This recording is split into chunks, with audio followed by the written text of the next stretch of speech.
Êtes-vous joyeux ce matin? C'est timide, hein, ça, hein? Êtes-vous dans la joie ce matin? Amen. Le monde autour de nous se réjouit. Vous le voyez, vous le constatez. Et nous, et vous, chers amis, peuple de Dieu, est-ce que vous aimez faire la fête? Aimez-vous faire la fête? Je ne parle pas de fête qui vous laisse un arrière-goût amer ou qui vous laisse avec le sentiment de vide, mais d'une vraie fête. Et ce matin, j'aimerais parler justement d'une fête qui a lieu au ciel. Je ne sais pas si vous savez combien de fêtes qu'il y a dans la Bible, mais le Dieu de la Bible est un Dieu de fête. Il se réjouit et je crois que s'il y a bien quelqu'un qui aime se réjouir, eh bien c'est bien le Dieu créateur du ciel et de la terre. Le Dieu de l'Écriture n'est pas coincé, pas du tout. Croyez-moi, il est un Dieu de fête et il se réjouit, et je le pense, il se réjouit souvent. J'aimerais donc ce matin vous parler de cette joie. Et comme par hasard, ce matin, quelqu'un a déjà présenté mon texte. J'ai été agréablement surpris d'entendre le texte que vous et moi, nous allons lire, que nous avons même déjà lu, comme ça nous permet d'aller plus vite, où il est question, et peut-être qu'on l'a lu assez vite, peut-être qu'il a lu, mais j'aimerais donc qu'on revienne dessus, donc l'évangile de Luc au chapitre 15. Donc, Luc, l'évangile de Luc, et je disais ce matin à nos jeunes que les évangiles, ce qu'on appelle les évangiles synoptiques, ont été donc écrits dans l'optique que nous comprenions la vie de Jésus. Si nous voulons vraiment savoir ce que Jésus a fait et pourquoi l'a-t-il fait, eh bien tout cela se résume dans les évangiles parce qu'ils nous relatent la vie de Jésus. Alors, je ne sais pas le nombre de personnes qui se convertissent chaque jour dans le monde, mais je sais que Dieu se réjouit. Et je pense que si Dieu se réjouit, nous, enfants de Dieu, nous devrions aussi nous réjouir. Vous savez, la joie de Dieu, c'est de voir l'homme perdu et égaré retrouver le chemin de la vie.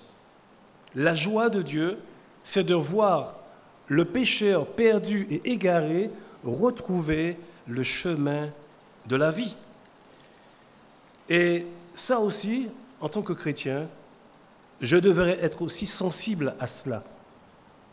Oui, que nous soyons touchés de ce fait qu'il y ait des hommes et des femmes qui reviennent sur le chemin de la vie, qui quittent le chemin de la mort pour venir sur le chemin de la vie. Lisons ce texte de Luc avec beaucoup plus de matière, on va dire. Il nous a dit que tout, et lisez bien, tous les publicains, tous les publicains et les gens de mauvaise vie s'approchaient de Jésus pour longtemps. Entendez bien ce que le texte dit, tous les publicains et les gens de mauvaise vie s'approchaient de Jésus. Alors imaginez un peu, les gens de mauvaise vie, nous allons voir quelques instants qu'est-ce que ça veut dire. Eh bien, toutes ces personnes-là venaient s'approcher de Jésus. Et ça, c'était pour écouter son message. Et là, il nous a dit que les pharisiens et les scribes murmuraient, disaient, cet homme accueille des gens de mauvaise vie et mange avec eux. Mais il leur dit cette parabole: quel est l'homme d'entre vous, s'il a 100 brebis et qu'il en perde une, ne laisse les 99 autres dans le désert pour aller après celle qui s'est perdue, jusqu'à ce qu'il la retrouve. Lorsqu'il la retrouve, il la met avec joie sur ses épaules, et de retour à la maison, il appelle ses amis et ses voisins, et il leur dit: réjouissez-vous avec moi, car j'ai retrouvé ma brebis qui était perdue. Et voilà donc le message du Seigneur: de même, je vous le dis, il y a plus de joie dans le ciel pour un seul pécheur qui se repent que pour 99 autres justes qui n'ont pas besoin de repentance. De même, dit Jésus, de même, je vous le dis, c'est la même chose pour moi. C'est la même chose pour Dieu. Ce passage, chers amis, souligne de façon assez émouvante la joie de Dieu. La joie de Dieu quand un pécheur se repent. Il y a une explosion de joie dans le ciel. Dieu est heureux, Dieu est content d'accueillir des pécheurs dans son ciel. Vous avez entendu? Dieu est content d'accueillir dans son ciel des pécheurs, et dans le ciel de Dieu, il n'y aura que des pécheurs pardonnés. Pas autre chose. Bien sûr, il y a une condition à remplir pour entrer dans le ciel de Dieu. Et nous allons en parler dans quelques instants.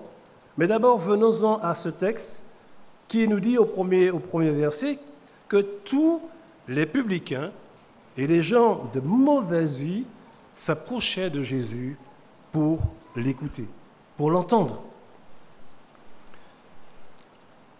Au verset 2, les pharisiens et les scribes murmuraient, disaient: cet homme accueille des gens de mauvaise vie et mange avec eux.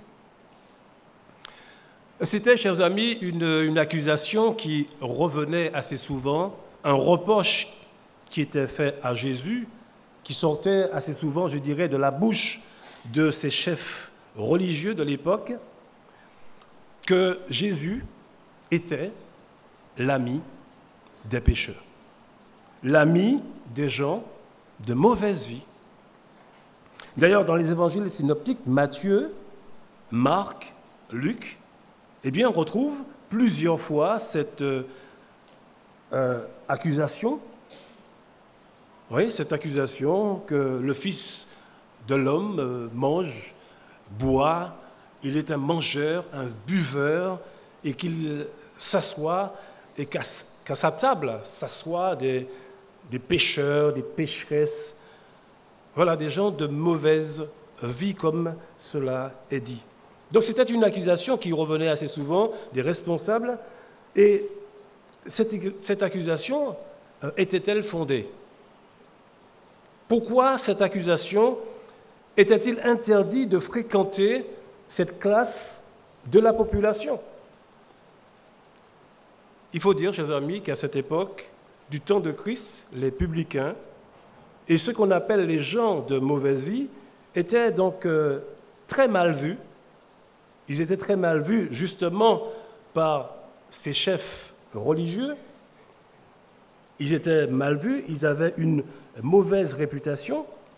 Et dans l'Empire romain, les publicains, qui étaient aussi appelés des péagers, donc étaient des personnes qui étaient préposées, on va dire, à la perception des impôts, qui recevaient les impôts des hommes et des femmes, des droits notamment de passage de marchandises jusqu'à un port de transport. C'est eux qui percevaient donc ces droits. Et c'est vrai qu'ils en abusaient un peu. Aujourd'hui, il me semble que l'on n'aime pas beaucoup non plus les agents du fisc. On ne les aimait pas non plus du temps de Jésus. Pourquoi? Non pas parce qu'ils faisaient mal leur boulot, mais ils abusaient. Ils abusaient dans ce sens qu'ils recueillaient plus que ce qui était prévu. Ils étaient chargés de recueillir les taxes, mais ils surtaxaient leurs congénères. En fait, ils s'enrichissaient d'une certaine manière sur les gens, ils abusaient systématiquement de leurs charges et on le considérait même comme des voleurs. Il y avait beaucoup de mépris par rapport à eux, beaucoup de haine vis-à-vis de ces personnes-là. Et je ne sais pas si vous vous rappelez que Jésus, justement, alors qu'il passait près de collecteurs d'impôts, il lui a demandé de le suivre. Et vous savez c'est qui? Donc, ce qui est encore plus grave, c'est que ces gens-là, pour les Juifs, il n'était pas question que ces gens-là puissent siéger dans une assemblée de Juifs. Et ils n'avaient même pas le droit de porter témoignage dans une cour. Pas le moins du monde. Et le pire, c'est qu'on les associait aux gens de mauvaise vie. Et les gens de mauvaise vie, c'était quoi? C'était simplement une expression pour parler justement d'une catégorie de personnes, notamment des voleurs, des trompeurs, des prostituées, des adultères. Alors imaginez un instant le président de la Cour suprême des États-Unis en compagnie de prostituées, de voleurs, de délinquants. Les fréquentant assez souvent. Vous imaginez un peu, ça ne fait pas fort, hein? On commence à se poser des questions. Et surtout, si c'est Jésus, si c'est quelqu'un qui se dit venir de Dieu, qui est un docteur de la loi aussi, quelqu'un qui se dit être même Dieu par les chefs religieux, cela effectivement ne fait pas fort. Parce que Dieu est saint, Dieu ne peut pas fréquenter. Mais non, ce n'est pas possible de telles personnes. Cela n'est pas possible. Et d'autant plus, la loi va à l'encontre de ces personnes-là. Puisque la Bible, et vous vous rappelez, hein, cette femme qu'on a emmenée en situation d'adultère, voilà, où ces hommes, justement en question, disaient « Mais Seigneur, n'est-il pas écrit dans la loi qu'une telle chose, une telle femme devrait être jugée et condamnée ?» Donc c'est vrai que, d'une certaine manière, ça ne faisait pas fort que Jésus soit en compagnie de ces publicains, de ces gens de mauvaise vie, des prostituées, des voleurs. C'est vrai que, quand on réfléchit, c'est vrai, cela peut nous gêner. Cela peut nous gêner. Parce qu'en règle générale, et vous le savez comme moi-même, on est bien, on est des gens de bien, quoi. C'est pas ces gens de personnes que les gens bien fréquentent. Eh bien, Jésus, nous le connaissons mal. Nous ne savons pas vraiment qui il est. Et je crois que la leçon de Jésus, c'est vrai, et bien sûr pour nous, c'est mal connaître qui est Jésus et pourquoi est-il venu. D'ailleurs, il va leur dire que je ne suis pas venu pour ceux qui pensent qu'ils sont impeccables. Je ne suis pas venu pour ceux qui pensent être justes, mais je suis venu pour les malades. Est-ce que vous êtes malade? Est-ce que vous pensez que vous êtes bien? Est-ce que vous pensez que vous êtes quelqu'un de bien? Parce qu'en réalité, avec Jésus, il n'y a pas de... Personne n'est bien devant Jésus. Les interlocuteurs de Jésus sont choqués, scandalisés par son comportement. Et que fait Jésus? Eh bien, Jésus va répondre en exposant justement le comportement de Dieu vis-à-vis de ses pécheurs. Oui, chers amis, le Seigneur a beaucoup d'humour. L'attitude de ces hommes religieux donne donc à Jésus l'occasion d'exposer 3 paraboles. Mais là, ce matin, bien sûr, vous allez voir que le temps est contre nous. Première parabole, la parabole de la brebis égarée, de la brebis perdue. Et vous le savez comme moi-même, Jésus aime bien utiliser la parabole, qui est une figure de rhétorique, qui va consister en une petite histoire assez courte, d'utiliser les éléments de la vie quotidienne pour illustrer un enseignement, une morale, une doctrine, pour faire passer un message. Et dans cette parabole, il nous a expliqué qu'un homme qui avait 99, du moins 100 brebis, puisqu'il en avait 100, mais parmi ces 100, eh bien, il y en a une qui s'est perdue. Il y en a une qui s'est égarée. Et le texte nous dit que, eh bien, cet homme aimait beaucoup ses brebis. Tellement qu'il aimait beaucoup ses brebis qu'il va prendre l'initiative, il va laisser ses 99 brebis au désert et pour se lancer donc, à la poursuite de celle qui s'est perdue. Donc le berger va après celle qui s'est perdue jusqu'à ce qu'il la retrouve. Et ensuite, il nous a dit, quand il l'a retrouvée, eh bien, c'est lui qui la met sur ses épaules, tout en étant joyeux, va la ramener à la maison et va inviter ses amis à se réjouir avec lui. Ce qui est assez étonnant dans cette histoire, c'est que la brebis, c'est la brebis qui s'est perdue. La brebis s'est perdue et elle s'est égarée.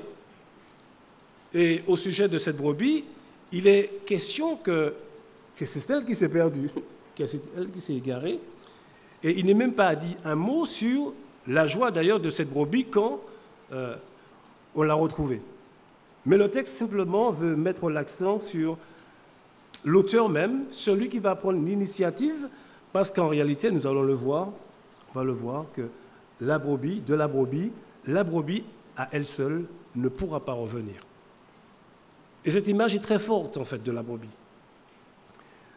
Il y a donc, bien sûr, beaucoup de choses que nous pourrions dire de cet enseignement de Jésus, beaucoup de matière, mais il y a deux choses que nous allons noter ce matin, que nous allons mettre en évidence.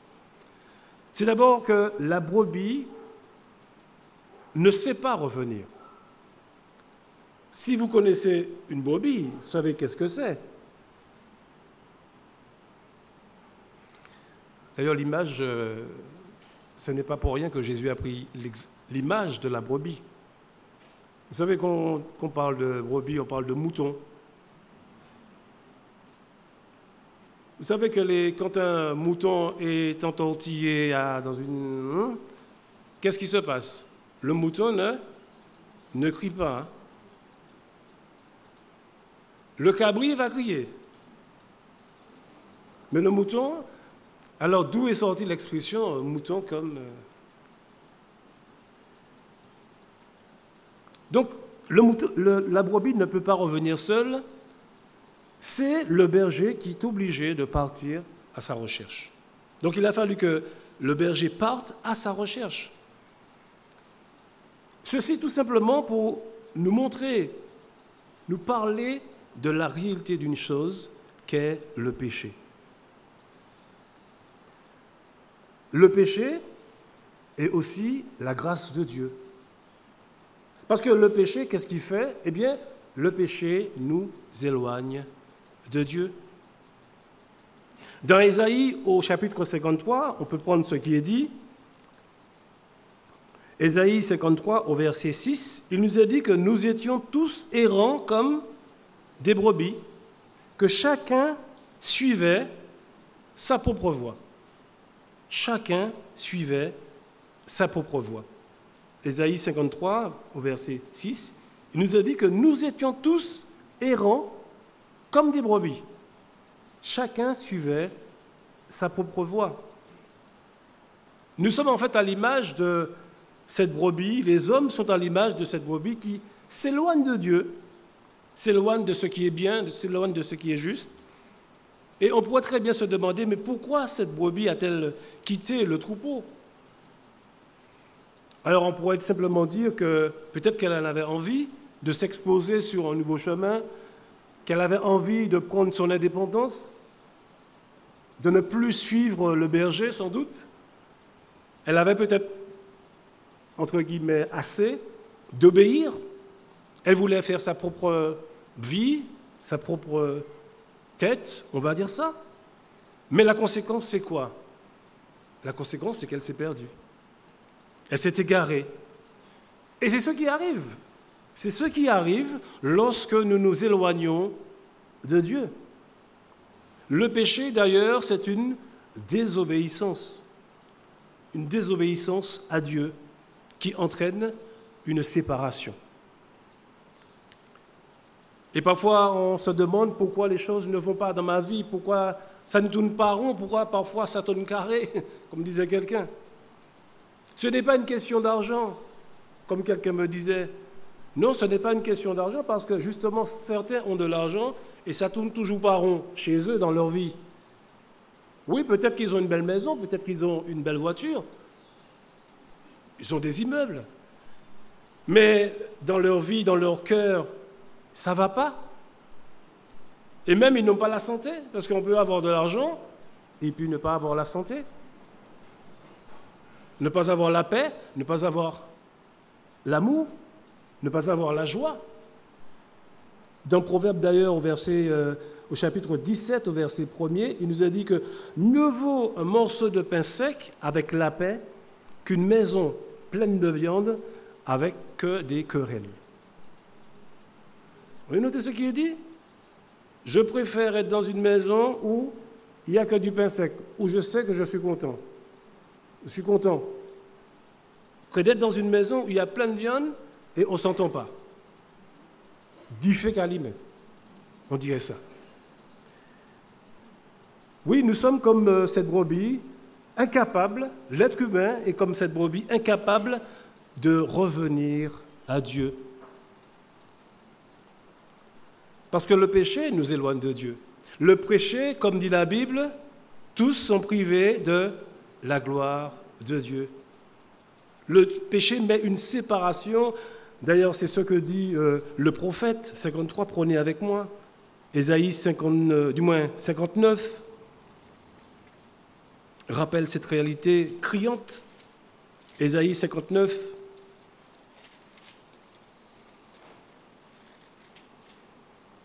Ésaïe 59, à partir du verset 1er, il nous a dit « Non, la main de l'Éternel n'est pas trop courte pour nous sauver, ni son oreille trop dure pour nous entendre, mais ce sont vos crimes qui mettent une séparation entre vous et votre Dieu.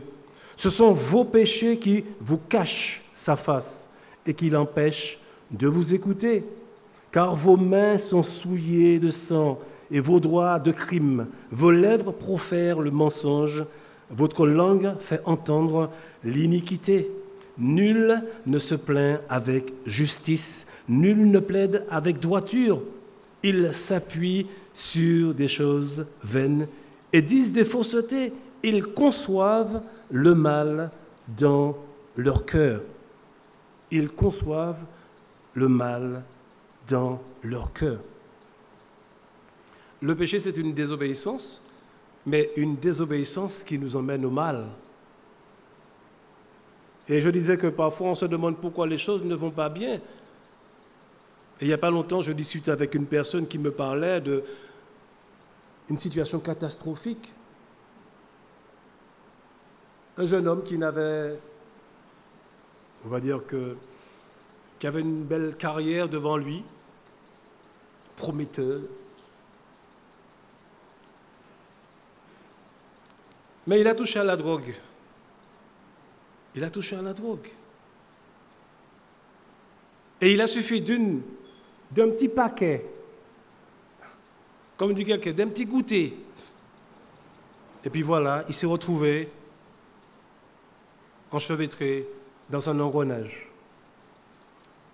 où sa vie ne faisait que descendre au plus bas. Et là, c'était dramatique. De le retrouver un jour sur la rue, comme un clochard. C'est dramatique. C'est dramatique. Oui, parfois, vous savez, on n'est pas conscient de la réalité du mal. On n'est pas conscient de la réalité du péché, ce que le péché est capable de faire. Et le péché, c'est un mal qui tue l'homme, qui ruine les hommes. Jésus le savait pertinemment. Et il savait que ce mal qui est dans notre cœur, d'ailleurs il est dit que c'est du cœur des hommes que proviennent les méchancetés, le mal.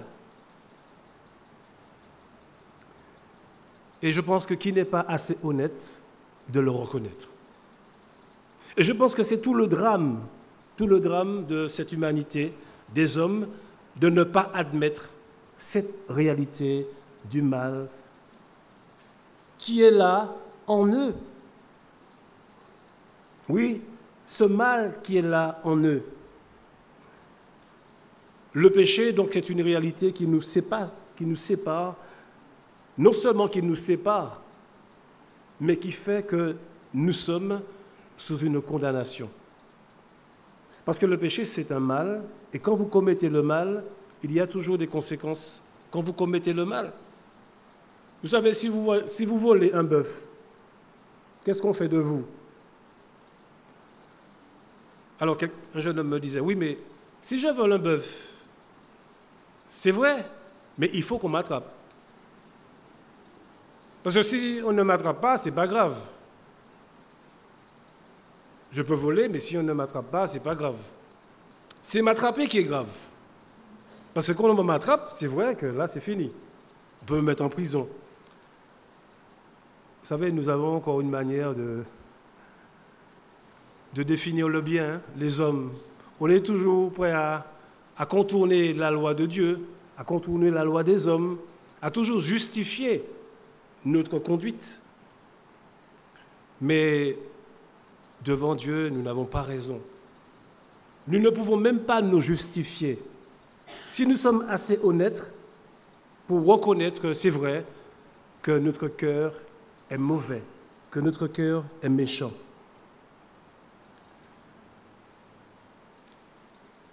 Ces hommes, chefs religieux, croyaient, pensaient, à leurs yeux, Dieu n'avait rien à leur reprocher. Mais le reproche que Dieu leur faisait, c'est justement de ne pas aimer ce que Dieu aime, notamment le pécheur que vous et moi, nous sommes, parce que Dieu aime le pécheur. Bien sûr, il n'aime pas le péché, mais il aime le pécheur. Et devant cette réalité, Dieu montre combien il aime le pécheur. Et c'est parce qu'il aime le pécheur qu'il se tient en sa compagnie. Non pas pour s'associer et faire ce qu'il fait. Et je vous interpelle, croyants, quand vous êtes en compagnie de personnes, vous êtes là pourquoi? Pourquoi vous êtes là en tant que chrétien? Parce qu'il faut que vous soyez clair dans votre tête. Pourquoi êtes-vous en présence de telle personne? Parce que nous, chrétiens, il faut que nous soyons clairs là-dessus. Jésus, dans sa tête, savait pertinemment qui il était et pourquoi il était là. Sa mission, c'était justement d'éclairer. Sa mission, c'était d'amener à la repentance, de ramener les hommes, ceux qui étaient perdus, égarés.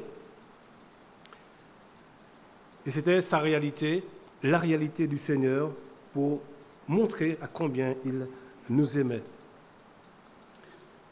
Et cette réalité est allée beaucoup plus loin que nous pouvons le penser, à tel point que Jésus même s'est identifié à nous.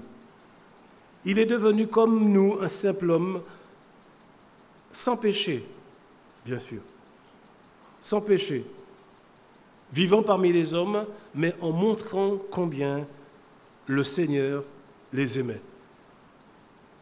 Combien le Seigneur voulait, non pas qu'ils périssent, qu'ils restent égarés, mais qu'ils aient la vie éternelle. Et nous connaissons ce texte, car Dieu a tellement aimé.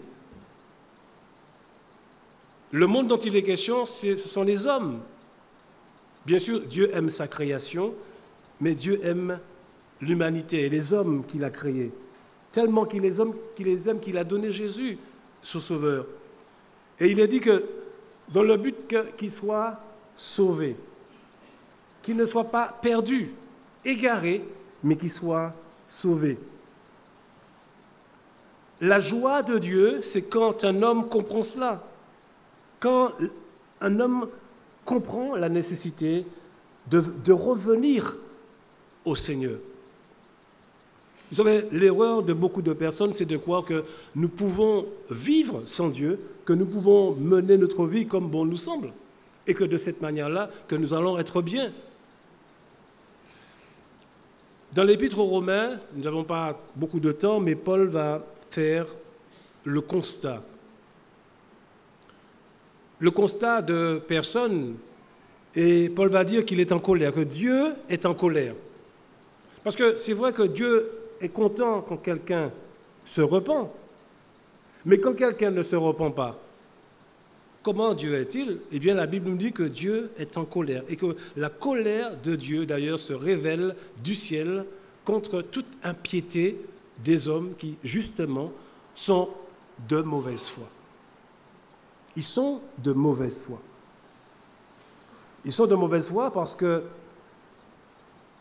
Dieu, le Dieu qui a fait toutes choses, le Dieu qui t'a créé, le Dieu qui m'a créé, eh bien, c'est le Dieu qui te donne la vie, le Dieu qui fait que ce matin, tu es là, que tu puisses respirer, que tu puisses profiter de la mer, profiter du temps. C'est ce Dieu-là qui te permet de vivre et de faire ces choses-là. Déjà, ne pas reconnaître cela, c'est un péché. Mais oui, puisque la colère de Dieu se révèle du ciel contre des hommes qui sont de mauvaise foi, qui ne veulent pas admettre. Mais le pire, c'est que non seulement ils ne veulent pas admettre, mais ils prétendent se suffire et se passer même de Dieu. C'est le propos de Paul dans l'Épître aux Romains, chapitre 1, et versets 18 et suivants, où Paul va dire, mais oui, mais cette folie, cette idée de penser qu'ils n'ont pas besoin de moi, qu'ils peuvent vivre leur propre vie sans moi, eh bien c'est une folie. Et cette folie va les conduire à une autre folie, parce que Dieu va les laisser dans leur folie. Et la conséquence, c'est quoi?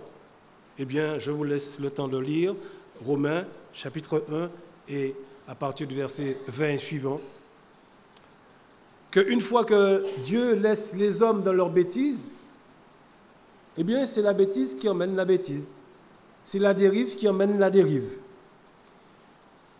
Mais ce que Dieu attend, ce que Dieu veut, et ce qu'il attend de tous les hommes, eh bien, que les hommes reviennent.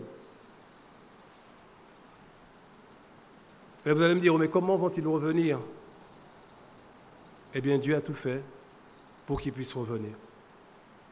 Il a donné un sauveur merveilleux qui nous donne ce matin l'occasion de revenir. L'occasion d'entendre le message du Seigneur que nous pouvons revenir à lui. Ce serait trop facile de dire que oui Seigneur, oui tu veux que je revienne, mais comment je vais revenir? Eh bien ce que simplement le Seigneur attend de nous, eh bien ce que nous admettions que nous sommes perdus sans lui et que nous avons besoin de lui. Ce que Jésus a fait, quand Jésus est venu, la Bible dit qu'il est devenu, comme je l'ai dit, un simple homme, il a vécu parmi nous et il a pris l'initiative de nous chercher. Il est venu et la Bible dit qu'il a fait quelque chose d'extraordinaire. Il a dit cette parole que tout est accompli. J'ai fait tout ce qui était nécessaire de faire pour que les hommes reviennent à moi. Aucune personne ne peut prétendre dire que Dieu n'a rien fait. Dieu même nous a donné la preuve qu'il a fait quelque chose. Je disais ce matin aux jeunes que Dieu ne s'est pas contenté de nous dire « Quoi que j'existe, quoi que je peux te sauver ?» Non, Dieu a fait plus que cela. Il a donné une personne qui est venue, qui nous a donné la preuve de son existence, qui nous a donné la preuve que Dieu nous aimait. Et même, il nous a donné la clé qui va permettre que nous allons nous réconcilier avec Dieu. C'est pourquoi, dans l'épître aux Corinthiens, 2 Corinthiens chapitre 5, prenez avec moi, 2 Corinthiens chapitre 5,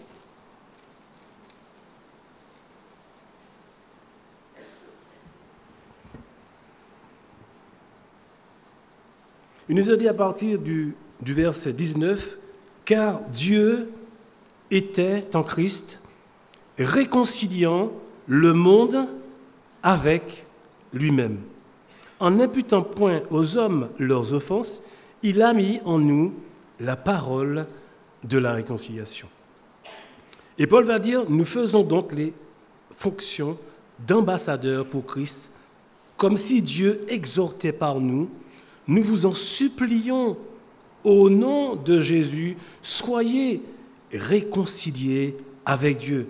Celui qui n'a point connu le péché l'a fait devenir péché pour nous, afin que nous devenions en lui justice de Dieu. » Je vous en supplie, dit Paul, soyez réconciliés avec Dieu. Vous savez, l'homme s'est fâché avec Dieu. Bien, Dieu s'est plutôt fâché avec l'homme. Parce que l'homme a rompu, je dirais, cette alliance. Dieu lui avait dit que tu pouvais manger tout ce que tu voulais, mais le jour que tu allais manger ça, voilà ce qui va arriver. Et c'est ce qui est arrivé parce que l'homme a voulu voir, voulu penser, croire qu'il pouvait s'autosuffire, qu'il était autosuffisant, qu'il pouvait se passer de Dieu. Mais la réalité est là devant nous, nous montre que c'était une erreur.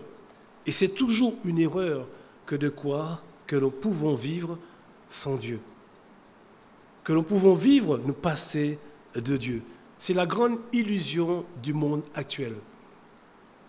Mais ce que Dieu, le message que Dieu veut nous donner, c'est qu'il appelle tous les hommes à revenir à leur bon sens, à leur revenir à lui, parce qu'il est l'auteur de toutes choses, il est celui qui donne la vie. D'ailleurs, l'épître de Jean va dire que cette épître a été écrite dans le but que vous croyez que Jésus est le Fils de Dieu et qu'en croyant, vous receviez de lui la vie. Et c'est vrai que chaque fois qu'un homme ne se repent pas, il reste dans la mort. Non seulement il reste dans la mort, mais il reste sous la colère de Dieu. Mais ce n'est pas ce que Dieu veut, ce que désire le Seigneur, ce que les hommes vivent, qu'ils reçoivent de lui la vie éternelle. Et la vie éternelle se trouve en Jésus. Celui qui a le Fils, dit la Bible, a la vie. Et ce matin, vous pouvez recevoir la vie. Vous pouvez faire que le ciel ce matin est dans la joie, parce que Dieu se plaît à pardonner les péchés des hommes. Oui, Dieu, je le dis, se plaît à pardonner les péchés des hommes. La joie de tous les hommes devrait justement être de venir au Seigneur et de voir combien, n'est-ce pas, ils peuvent être pardonnés. Parce que Dieu, effectivement, a le pouvoir de pardonner. Il a le pouvoir de te dire, aujourd'hui tu es libre, je te pardonne, tu reçois désormais, maintenant, je te donne la vie éternelle. Et ce n'est pas simplement une parole, comme je disais tout à l'heure aux jeunes. Parce que quand Dieu nous dit quelque chose, quand la Bible nous dit quelque chose, c'est quelque chose qui a un impact sur toute notre vie. C'est une parole de vie qui emmène la vie avec ses conséquences. Cela va se voir. Je vais goûter à une réalité des choses que je ne connaissais du tout pas avant. Que le ciel est content. Et vous avez vu que quand quelqu'un se convertit, comment il est content aussi? Comment il est heureux quand il est joyeux? Oui, parce que cela ne peut venir que du Seigneur. Voilà la fête la plus extraordinaire, quand un homme, une femme se tournent vers Dieu, se tournent des ténèbres vers la lumière. Et c'est ce qui doit réjouir notre cœur. Quelqu'un ce matin veut-il faire la joie de Dieu, la joie du ciel, en reconnaissant qu'il est, c'est vrai, loin de lui, qu'il s'est égaré et qu'il a besoin de revenir à lui. La Bible dit que Dieu ne va pas te rejeter, ne va pas te condamner, puisque si tu viens à lui pour demander pardon, eh bien, il va t'accueillir. Il va te recevoir. Et même, il va faire de toi son enfant, un enfant de l'éternité. Oui, il n'y a rien de plus beau qui puisse réjouir autant le cœur de Dieu qu'un pécheur repentant. Où es-tu ce matin? Dieu te cherche. Est-ce que ce matin, tu voudrais revenir à lui? Est-ce que ce matin, tu voudrais demander pardon à Dieu? Dieu ne te condamnera pas, il te recevra. Et je dis toujours qu'il n'attend pas de nous la perfection. Il t'aime tel que tu es. Et il veut t'offrir le mieux, sa perfection, sa sainteté.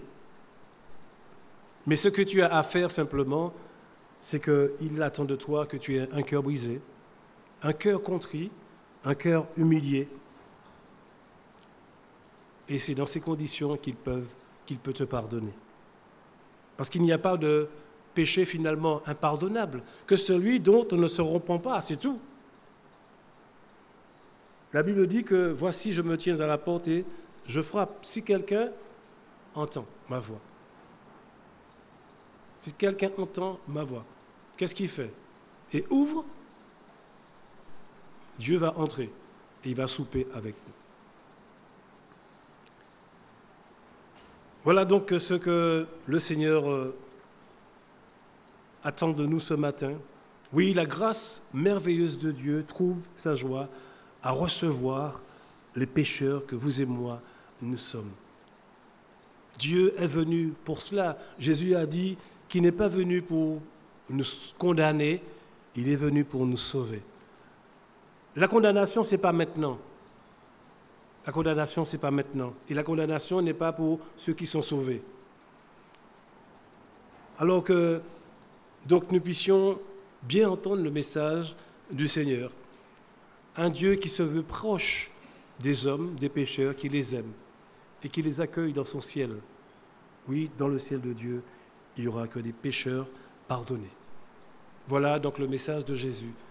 Jésus aime tous les hommes, sans exception. Il n'aime pas le péché, c'est vrai, mais il aime les hommes sans exception. Et il attend de tous qu'ils viennent à la repentance, qu'ils viennent à lui pour recevoir le pardon des péchés. Voilà que Dieu donc nous aide ce matin à comprendre cela, que nous ne puissions pas fermer notre cœur au message du Seigneur, mais que nous puissions venir à lui simplement, dans la simplicité de notre cœur, pour recevoir le pardon du Seigneur.